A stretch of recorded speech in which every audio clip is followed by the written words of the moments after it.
आप ये बताते हैं कि हम लोग क्या कर रहे हैं।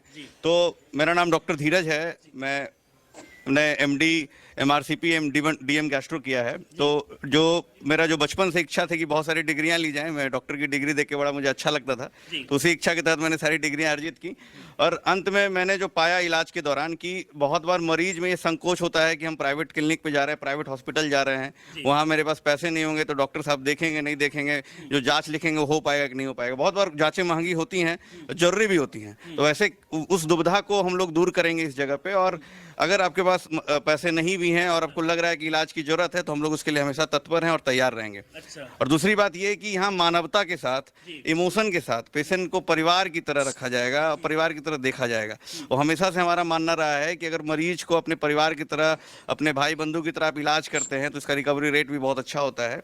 तो इन सब चीज़ों के साथ हमारे जो नर्सिंग टीम है, हमारे डॉक्टर की जो टीम है, इन लोगों को स्पेशली इस बात के लिए हमेशा मैं खुद ट्रेनिंग देता हूँ। मैं खुद सुबह शाम ट्रेनिंग देता हूँ कि आप नर्स नहीं हैं, आप एक एंजल हैं। और आपका जो मरीज है वो आपके लिए, वो एक मरीज के नाम पे वो लिखना और पढ़ना नहीं है, दवाई देना नहीं है, बल्कि उनके साथ कनेक्शन बनाना है कि जब वहाँ से जाए तो ढेर सारी दुआ दे के जाए, क्योंकि पैसों से ज़्यादा दुआ की जरूरत है। और वो हमें खुशी देती है जब हमारा मरीज। पहला आपका अस्पताल है या फिर इससे पहले भी आपका हॉस्पिटल चलता है? नहीं, मेरा क्लिनिक है। पहले मैं यहाँ पे क्लिनिक है मेरा जस्ट बगल में ही, जहाँ पे मैं गैस्ट्रो का इलाज करता हूँ। उस क्लिनिक में वहाँ पे सारी सुविधा थी। और उसी समय से जब मरीज को एडमिट करने की जो तकलीफ मुझे आ रही थी, मैं कहीं और भेजता था तो मुझे वो रिस्पांस नहीं मिल पाता था, दूसरे अस्पताल में मुझे भेजना पड़ता था जो मरीज एडमिट के लायक रहते थे। तो बहुत बार मरीज का भी लॉस हुआ, वहाँ अच्छे से इलाज नहीं मिल पाया। तो उस चीज़ को दिमाग में रखते हुए मेरे दिमाग में था कि मेरा खुद का एक अस्पताल हो, जहाँ मैं खुद 24/7 खड़ा रहूँ, मरीज के पास रहूँ और मेरे हिसाब से इलाज हो सके और मेरे हिसाब से जो सिस्टम है वो काम कर सके। तो इस विचार के साथ मैंने ये अस्पताल खोला है। इसके साथ साथ आप पीएमसीएच में भी डॉक्टर हैं? जी, मैं पीएमसीएच में गैस्ट्रो डिपार्टमेंट में हूँ, कार्यरत हूँ,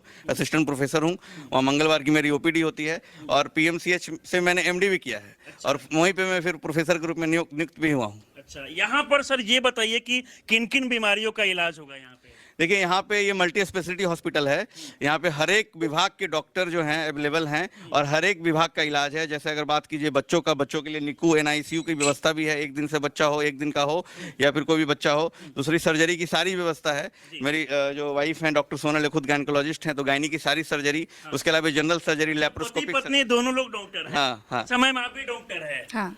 आप किन चीजों का ज्यादा इलाज करते हैं? मैं स्त्री एवं प्रसूति विभाग से हूँ, ऑब्स एंड गायनी जिसको हम इंग्लिश में बोलते हैं। तो लेडीज का जो भी समस्या है, चाहे वो किसी भी टाइप का समस्या हो, मेंस्ट्रुएशन से, पीरियड से रिलेटेड समस्या हो, या फिर डिस्चार्ज होता हो जिसे हम लोग क्योरिया कहते हैं, या फिर अगर उनको बच्चा नहीं ठहर रहा है, इनफर्टिलिटी से रिलेटेड हो, या किसी को डिलीवरी कराना है, चाहे नॉर्मल डिलीवरी हो या सिजेरियन हो, या किसी का मिसकैरेज हो गया हो, तो हर तरह का जो भी लेडीज़ का प्रॉब्लम है सबका हम लोग यहाँ पे सोल्यूशन प्रोवाइड करेंगे। और सारा इन्वेस्टिगेशन से ले करके सब कुछ हमको अंडर वन रूफ ही अवेलेबल हो जाएगा। जहाँ एक तरफ देखने को मिलता है कि बहुत सारे लोग के पास पैसा होता है तो बड़े बड़े हॉस्पिटल में जाके इलाज कराते हैं, उनके पास लाखों करोड़ों में पैसा होता है। लेकिन गरीब लोग को देखा जाता है कि उनके पास पैसा कम होता है। जब वो सरकारी अस्पताल में जाते हैं तो वहां पर पैसा, वहां पे बेड नहीं मिल पाता है और उसके बाद में बेहतर हॉस्पिटल में इलाज नहीं करा पाते हैं।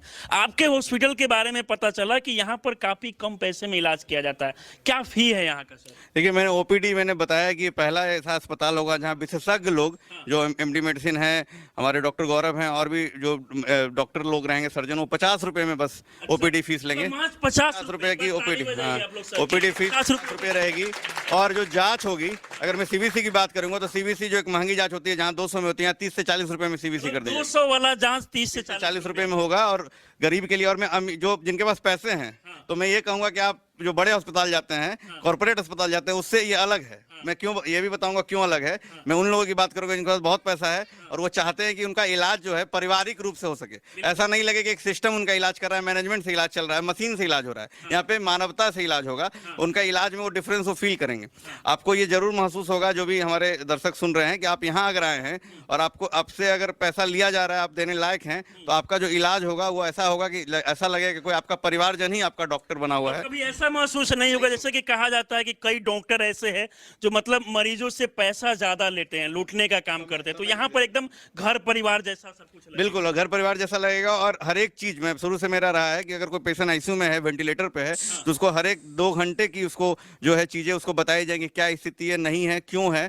तो हर एक चीज में बड़ा साइंटिफिक ढंग से मैं समझाता हूँ मरीज के अटेंडेंट को। और मेरी हमेशा यही कोशिश रहती है कि अगर बचने का 1% भी चांस है, अगर वो अमेरिका में भी जाके बच सकता है तो वहाँ पे इसको बचाया जाए। अच्छा, वहाँ पे भी जाके हाँ, वहाँ पे अगर वो बच सकता है तो यहाँ भी उसको मैं बचा सकता हूँ। मेरा यही रहेगा। बहुत बड़ी बात सर बोल रहे हैं। वो बचने का 1% भी चांस है तो यहाँ इनक्योर हॉस्पिटल में उसको बचाया जाएगा।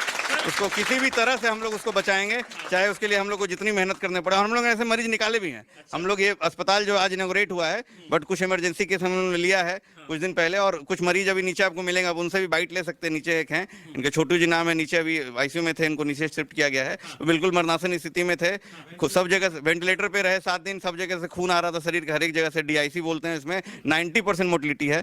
सेप्सिस था, मेनिंजाइटिस था, माथा का जो बुखार था, डीआईसी था। जाने का चांस जो था 99% था। वो मरीज को हम लोग ने 5 दिन में रिकवर कराया और पूरी तरह से रिकवर हो घर जाने के लिए तैयार घर जाने के लिए तैयार है। वो अभी मरीज बाकी नीचे ही है। पटना में एक ऐसा अस्पताल खुला है जहां पर गरीब लोग भी इलाज करा सकते हैं। अच्छा, यहाँ के एक्सरे, डॉक्टर गौरव हैं जो क्रिटिकल केयर के लिए अच्छा। बहुत बड़े विशेषज्ञ हैं। वेंटिलेटर पे जो मरीज जाते हैं वो बस डॉक्टर गौरव के अंदर ही होते हैं। आपके पास ही जो वेंटिलेटर पे मरीज, हाँ, वेंटिलेटर से निकालना, वेंटिलेटर पे डालना निकालना सारा काम मेरा ही है। ठीक है। उसमें तो बड़ा मुश्किल होता होगा देखने के लिए। नहीं, मुश्किल जिसको नहीं पता है उसके लिए मुश्किल होता है। अच्छा, आपको सब कुछ पता है तो मुश्किल हाँ, नहीं। तो हजारों पेशेंट वेंटिलेटर से निकाले हैं। डालना बहुत आसान होता है वेंटिलेटर पे, निकालना ज्यादा मुश्किल होता है। जहां तक यहाँ के बारे में मुझे ये भी पता चला कि एक्सरे का फी बड़ा कम है, 25 रुपया बता रहे थे। और मार्केट में देखा जाता है कि 300-400 लिया जाता है एक्सरे के नाम पे। बात सिर्फ एक्सरे की है ही नहीं, बात है आपका जो बेसिक टेस्ट है, जो जेन्युइन बेसिक टेस्ट है। जैसे मैं बताता हूँ, टीबी हो गया, किसी को खांस रहा है, एक्सरे का 300 रुपया दाम है, वो एक्सरे करा नहीं पा रहा और टीबी से उसकी मृत्यु हो जाती है। मैंने बहुत मरीज देखे हैं ऐसे। वो उसके पास पैसे नहीं थे, तो उस मरीज के लिए ये बैरियर खत्म हो जाएगा। अगर खांसी है तो आप एक्सरे कराइए, 25 रुपये में एक्सरे हो जाएगा। तो महज 25 हाँ, जैसे सीबीसी की मैंने बात की, तो बहुत लोग एनीमिया होता है, जैसे डॉक्टर सोनल के पास आती है मरीज, खून की कमी है, 5 खून है, अब सीबीसी लिखा तो सीबीसी के पैसे नहीं है। तो सीबीसी मतलब जो बेसिक जो इन्वेस्टिगेशन है, जो बहुत अत्यंत आवश्यक है, उसको हम लोगों ने बहुत कम कर दिया है। ओपीडी पे जो ऐसे मरीज आएंगे, उनके वो सारी जांच इनके इतने कम में हो जाएंगे, उनको पता भी नहीं चलेगा और उनका बीमारी भी पकड़ा जाएगा और बड़ी बीमारियों से उनको वहीं से बचा लेंगे, बचा लिया जाएगा। सर, आपके मन में आइडिया कहाँ से आया कि मुझे इतना कम फी में लोग का इलाज करना चाहिए? क्योंकि आजकल के समय में देखा जाता है कि हॉस्पिटल बहुत सारे लोग हैं, सारे लोग के बारे में तो नहीं बोलेंगे, लेकिन कुछ लोग चाहते हैं कि हॉस्पिटल को खोल के मरीजों से लूटा जाए, पैसा कमाया जाए, लेकिन आप इतना अच्छा सोच रहे हैं। देखिए, बात क्या है ना कि हर एक इंसान का एक मकसद होता है और एक खुशी मिलती है। तो आप मेरे सामने अगर 10 करोड़ रुपया रख दें और मेरे सामने 1000 आदमी रख दे जो मेरे लिए ताली बजा रहा हो, मुझे अच्छा कर रहा हो, तो मुझे 1000 आदमी हमेशा पसंद होगा। 10 करोड़ को ठुकरा देंगे? मैं ठुकरा दूंगा। अच्छा। मुझे 1000 आदमी चाहिए, मुझे 10 करोड़ नहीं चाहिए। आपको मैं बताता हूँ, मैंने डॉक्टर धीरज वेलफेयर फाउंडेशन बनाया और उसके तहत अभी तक कम से कम 70,000 मरीज को मुफ्त की दवाई और मुफ्त का इलाज हम लोग गांव-गांव जाकर किए हैं। अब यहाँ आने की जरूरत नहीं है और उसको मैं बहुत इंटेंसिफाई करने वाला हूँ। इस अस्पताल के माध्यम से आज ये भी कहूँगा, डॉक्टर धीरज वेलफेयर फाउंडेशन अब हर एक महीने 2 से 3 ऐसे सुदूर गांव में जाने वाला है जहाँ के लोग पहुँच नहीं पा रहे हैं। वहाँ तक हमारी टीम, यही टीम वहाँ भी पहुँचेगी। उसके लिए गाड़ी की व्यवस्था होगी, सारी दवाइयाँ, सारे जाँच वहाँ मुफ्त में, वहाँ तो पूरा मुफ्त कर दूंगा मैं। वहाँ एक चीज़ मुफ्त रहेगा, सारा चीज थायराइड, चीनी, बीपी, दवाई, हर एक चीज़ मुफ्त।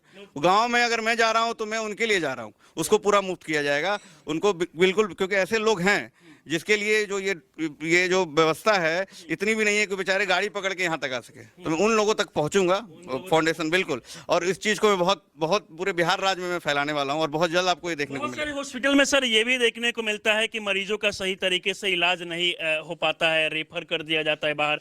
यहाँ पर क्या क्या सुविधा है मतलब मरीजों के लिए? देखिए, जो एक मरीज जो जितना सीरियस मरीज हो उसके लिए जो सुविधा होनी चाहिए, एक वेंटिलेटर होना चाहिए, हॉस्पिटल के अंदर एक्सरे होना चाहिए, अल्ट्रासाउंड होना चाहिए, ऑपरेशन थिएटर होना चाहिए उन्नत किस्म का, मॉडलर ओटी होना चाहिए। रोड ट्रैफिक एक्सीडेंट हुआ, माथा फट गया, उसका तुरंत ऑपरेशन की जरूरत है, तो सारी सुविधा जो है इस हॉस्पिटल में मौजूद है। और बहुत ही अत्याधुनिक मशीन रखी गई, डायलिसिस की सुविधा भी मौजूद है 24/7। तो हर एक वो सुविधा जो एक मरीज के लिए चाहिए, जो किसी एक बड़े अस्पताल में होनी चाहिए, वो हर एक सुविधा यहाँ पे, सारा सुविधा यहाँ पे बिल्कुल, हमेशा। मतलब सुविधा कहा जा सकता है कि बड़े बड़े हॉस्पिटल में जो मिलता है वो मिलेगा, बस फी में अंतर है। फी में रहेगा अंतर और मानवता से उसका इलाज होगा। मैं बार बार कह रहा हूँ कि मरीज को कभी कोई ये बोलता है सर पैसा ले लीजिए लेकिन मेरे मरीज को ठीक कीजिए, हमेशा एक लाइन आता है कि जो है सर दे देंगे, पैसा उतना लीजिए। तो मैं यही कहूंगा कि अगर भगवान उसको नहीं ले जाना चाह रहा है तो उसको हम नहीं जाने देंगे। क्या बात है, बहुत बड़ी अगर बात उसको सर बोल रहे हैं। भगवान बाकी देखिए पटना में इतना अच्छा हॉस्पिटल खुला है और यहाँ पर सबसे बड़ी बात तो ये है कि ये अमीरों का अस्पताल नहीं है बल्कि गरीबों का अस्पताल है। और गरीब लोग जिनके पास पैसा कम होता है तो वो इलाज नहीं करा पाते हैं, वैसे लोग भी अगर चाहते हैं तो यहाँ पर आके आसानी से इलाज करा सकते हैं। यहाँ पर तमाम नर्स लोग भी है। आप कहाँ से आए हुए हैं यहाँ पे? मैं पटना से ही नहीं हूँ, मैं मतलब पटना रहती हूँ पर मेरा घर छपरा हुआ। अच्छा, छपरा की आप रहने वाली है। कैसे देखती है आप लोग जब कोई भी पेशेंट आता है तो केयर करना होता है? कोई भी पेशेंट आए तो हम अपने फैमिली की तरह केयर करते हैं। समझिए को मेरा फैमिली है, किसी और गैर की मतलब तरह। ऐसा नहीं कि बहुत सारे अस्पताल में देखा जाता है कि पेशेंट के साथ बर्ताव अच्छा नहीं होता है, लेकिन यहाँ फैमिली जैसा जी, यहाँ सब कुछ फैमिली जैसा होता है। सब कुछ फैमिली जैसा। बाकी मैम यहाँ फी मतलब काफी कम आप लोग रखे हुए हैं ना? हाँ, ओपीडी का फीस तो जैसा डॉक्टर धीरज ने बताया कि 50 रुपीज़ ही रहेगा, चाहे वो किसी भी विभाग से रिलेटेड पेशेंट हो। चलिए, बाकी अगर आप लोग किसी भी बीमारी से ग्रसित है तो यहाँ पर आ सकते हैं। पटना में आपको देखने को मिलेगा, इतना बड़ा आपको हॉस्पिटल देखने को मिलेगा, लेकिन यहाँ पर फी काफ़ी कम है जिससे गरीब से गरीब लोग भी चाहे तो यहाँ पर आके इलाज करा सकते हैं। बाकी सर हमारे साथ जुड़े इसके लिए बहुत बहुत धन्यवाद। आपको भी बहुत बहुत धन्यवाद कि हमारी बात आप बहुत लोगों तक पहुंचाएं और बहुत लोग इस मुहिम में जुड़े। मैं तो चाहूंगा कि हमारे जैसे और लोग आएं और हमको ये बताएं कि हम भी वैसा कर रहे हैं। मैं चाहूंगा और भी लोग आएं। बहुत धन्यवाद आपको भी। आपको भी बहुत बहुत धन्यवाद। चलिए, बाकी इस पूरे वीडियो को देखकर आप लोग क्या सोचते हैं अपनी राय में जरूर